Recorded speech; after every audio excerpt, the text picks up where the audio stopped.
Kentavious Caldwell-Pope this season is making his case as one of the most important role players in the NBA. He is not only an important part of a championship team, but is a vital part of their hopes to repeat. He never is faltering in defensive assignments, in three-point shooting, in fitting into the offense of the Denver Nuggets. He is there through and through. He is consistency.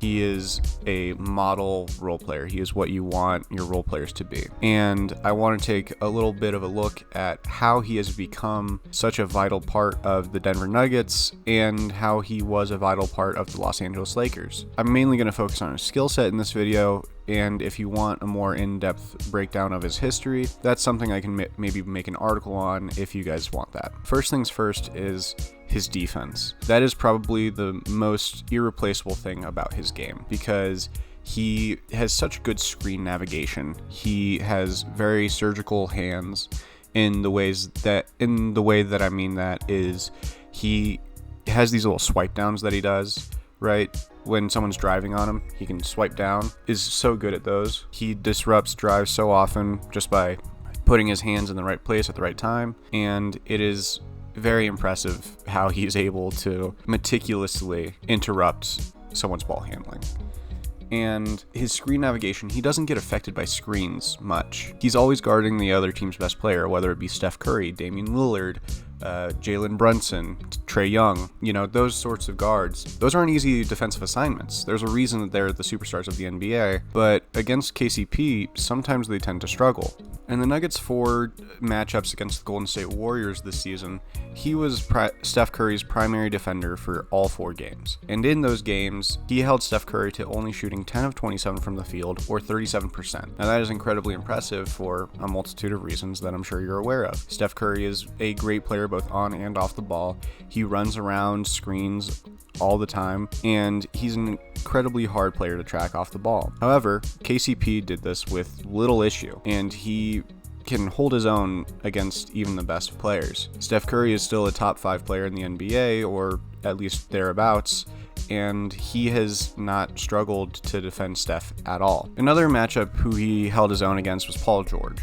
In the 3 games he defended Paul George, he held him to a measly 10 of 25 from the field, or 40% from the field, and 3 of 11 from beyond the arc, or 27.3%. He also only let Paul George get 3 assists and gave Paul George 4 turnovers of his own, so that means that he did a pretty good job.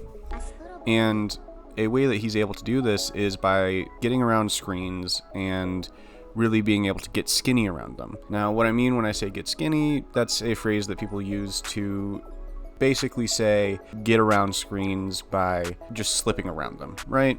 Just kind of going around. You don't fight through them, you get skinny. Now, a possession where KCP does this is right here, where after the Clippers set 3 pin down screens, KCP manages to get around all of them with little to no issue. And when Paul George tries to size him up and pull up for the jumper, KCP is right there attached to him and contests it well to force the miss.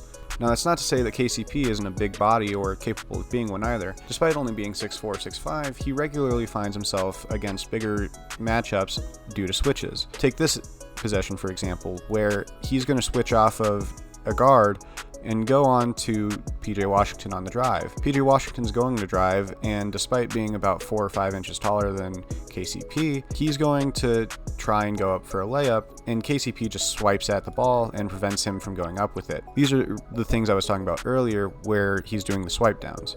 It's a pretty common theme with him, and you guys can see from the clips I'm playing now that he does it with regularity. According to Cleaning the Glass, he has a 1.9% steal percentage, which is good for 86th percentile. That means he's stealing the ball on 1.9% of his team's defensive possessions. In fact, the defense gets better with KCP on the floor by 3.2 points, which doesn't sound like a ton, but when you consider the fact that the Nuggets try and build a defensive bench, it makes more sense why it would be small. And he has an incredible impact that doesn't quite come through on stats as much as it would if it was an offensive stat. Defensive stats are notoriously difficult to use and lackluster in their ability to actually quantify defense. Now, as for offense goes, he really is the complete package that you would want from an off-ball guard. He shoots incredibly from 3 at 40%, and that's on a pretty sizable shot diet with some fairly tough threes thrown in there. And he also has a great mid-range game, which is pretty underrated from what I've seen, where he can take 1 or 2 dribbles off of a closeout and then sink a shot fairly easily, or sometimes take a DHO from Jokic and pull up at the elbow. He shoots 48% on long mid-range shots and 44% on short mid-range shots per clean glass, which totals to 47% for all mid shots overall. He does struggle a little bit around the rim, shooting only 56% this season, and that is my biggest gripe with him on offense, though he tends to come through on that when it matters most. Take this possession, for example. On this, Jokic is going to be posting up, and Duncan Robinson is going to bring some help. This leaves KCP open, and he relocates to the top of the key to make Jokic's life easier, and Jokic delivers him a pass when he's sprinting to the ball, and he catches it, goes right up with it, and it's nothing but net. And that is the sort of relocation and spot-up threat that KCP tends to provide, which is vitally important when you are dealing with someone who demands as much help as Jokic does. He is going to draw the defense's attention a lot, and you need someone who will be capable of punishing when people help off of him, and KCP punishes teams regularly for doing so. Another quick example of this is going to be right here, where the Nuggets are running two-man game with Jamal Murray and Nikola Jokic, and while Jimmy Butler doesn't even help off of KCP really, he doesn't stay face guarding him, and that leaves KCP with just enough sunshine to pull up, and it goes in. You can't really help off of KCP without him being a threat, because he goes up with no hesitation. He doesn't second guess himself, and he knows what he needs to do in order to make the defense pay for helping off of him, or even just not paying attention. This is the kind of possession I mean when I say KCP isn't just a 3-and-D guard too. On this possession, Aaron Gordon is going to 45 cut to free up Jokic and KCP to be the only two people on the weak side of the floor. And when KCP gets the ball, Jokic is going to set a screen for him, which frees him up to get to the free throw line and pull up. And even though he's contested, he's a good enough shooter that it doesn't exactly matter, and it goes in anyway. This is another example where KCP is going to get the DHO from Jokic, and when he sees that the pull-up isn't there for 3, he takes 2 dribbles in and pulls up over a defender and hits the mid-range shot.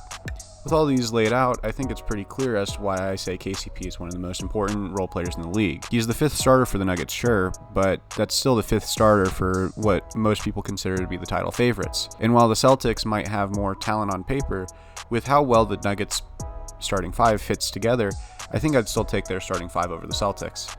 And KCP is a large part of that makes their defense click and their offense click too. Without him, the Nuggets' defense wouldn't be nearly as good as it is, and without his off-ball gravity, let's say Christian Braun was replacing him in the starting lineup, teams could help more off of him, potentially disrupt Jokic and Jamal's two-man game, or provide help on a Michael Porter Jr. drive, Aaron Gordon lob, that sort of thing. Having someone that can space the floor as well as he can and defend as well as he can really is a rare archetype, and people say people are 3-and-D guards all the time, but when they say 3-and-D, a lot of the times they mean he can shoot maybe 35% from 3 and defend at an all-right level. KCP this season has been at an all-defensive level and is someone who is providing over 40% shooting on the regular. He's been doing this since his Laker days in 2020 and will probably continue to do this for a team going down the line for years to come. He's only 31, and while that is on the older side for NBA players, his game is built to age pretty well. While he is quick and strong, he doesn't rely solely on his athleticism on defense, and he's a smart player as well. So I think with all that being said, he is a complete package as far as a role player goes, and he will continue to be for a long time. The only thing that the Nuggets need to worry about is re-signing him this offseason, because he does have a $15 million player option that he's likely to decline. I think it's not out of the question that his services demand upwards of $25 million a year, and I wouldn't be shocked if he got a 3-year, $75 million contract or somewhere around that area. Cam Johnson got 4 years and $94 million for reference, and $20 million seems to be about the going rate for a decent starter in the NBA, and KCP is above average. So if you guys liked this video, remember to like, subscribe, leave a comment maybe, and tell me who you'd like to see a video about like this next. Thanks for watching. Bye-bye.